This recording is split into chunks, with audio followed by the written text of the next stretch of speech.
16வது வசனம் பாருங்க. எப்பொழுதும் சந்தோஷமாயிருங்கள். அல்லேலூயா. உண்மையா உங்களுடைய இதயத்தில் கை வச்சு நீங்களே யோசித்து பாருங்களேன். உண்மையா நீங்க சந்தோஷமா இருக்கீங்களா? வெளியில சந்தோஷத்தை காண்பித்து உள்ளுக்குள்ள சந்தோஷம் இல்லாம இருக்கிறவங்க நிறைய பேர். சின்ன பிரச்சனைக்கு அழுது கொண்டு இருக்கிற விசுவாசிகளாகத்தான் நாம் இன்றைக்கு இருக்கிறோம். ஆனா வசனம் என்ன சொல்லுது? ஆண்டவர் என்ன ஆவியானவர் இதை எழுதி கொடுத்திருக்கிறார். என் பிள்ளைகளாகிய நீங்கள் எப்பொழுதும் சந்தோஷமாக இருக்க வேண்டும். அந்த சந்தோஷம் எனக்கு இருக்குதா? உங்களே நீங்க ஆராய்ந்து பாருங்க. நான் எப்பவுமே சந்தோஷமா இருக்கிறேனா? எல்லா சூழ்நிலையிலும் நான் சந்தோஷமா இருக்கிறேனா? பிலிப்பியர் 4:4 அழகாய் பவுல் தன்னோட அனுபவத்தை சொல்லுகிறார். கர்த்தருக்குள் எப்பொழுதும் சந்தோஷமாயிருங்கள்.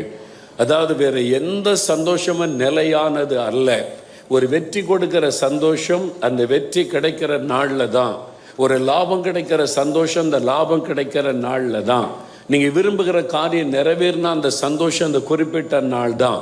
ஆனால் எப்பவுமே அந்த சந்தோஷம் நிலைத்திருக்காது. அடுத்து ஒரு தோல்வி வந்து விட்டால், ஒரு நஷ்டம் வந்து விட்டால் அந்த சந்தோஷம் பாதிக்கப்படும். ஆனால் இயேசுவுக்குள் கர்த்தருக்குள் இருக்கிற சந்தோஷம் இருக்குது, அதான் நிலையான சந்தோஷம். ஏன் சந்தோஷமா இருக்கிறீங்க? இயேசு எனக்குள்ள இருக்கிறார்ல, அதான் சந்தோஷம். இயேசு என்னோடு இருக்கிறார்ல, அதான் சந்தோஷம். இவ்வளவு பிரச்சனை எல்லாம் இருக்குது, அதெல்லாம் இருக்கட்டுமே, எனக்குள்ள இயேசு இருக்கிறார்ல, அதான் உண்மையான சந்தோஷம். அல்லேலூயா சொல்லுங்க.